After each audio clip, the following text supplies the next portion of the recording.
Do you want, I'm hesitant. Is there anything you want to say about the time when Maurice died, or any comments you want to make? So. No. Is there any comments you want to make about being on your own, and what advice you would give, or what comments you'd want to make about living by yourself? Well,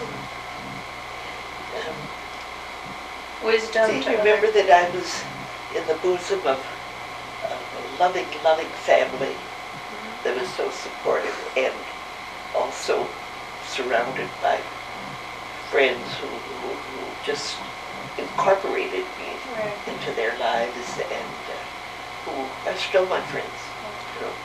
And so that obviously that I feel very, very, very, very sorry for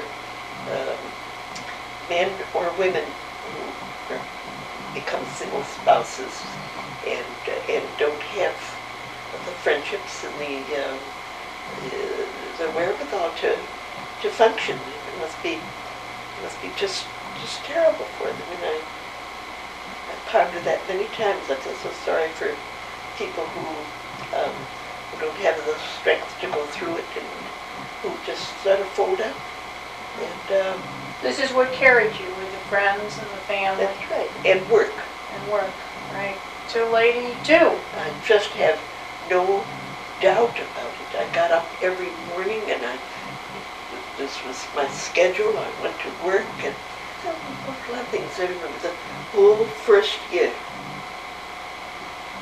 The whole first year, I had this thing about seeing men and women, husbands and wives, holding hands. And somehow that represented for me what I was missing. And sometimes I'd get out of the IC train downtown, and I'd see somebody walking along holding hands, and I'd just follow them before I'd go to the office, because vicariously I was holding hands with my Maurice, you know. And then, you know, I'd recall what happened a year ago that day, and the next day, a year ago today, this happened and that happened, until the year was over. And then it became complicated to say a year and a day ago, a year and 2 days ago. So that stopped. Everything in its time, you know, everything in its time. And every person has a different way of going through this kind of an experience. I had my own way, probably different than anybody else's, you know. But it was my need, and that's what I did. And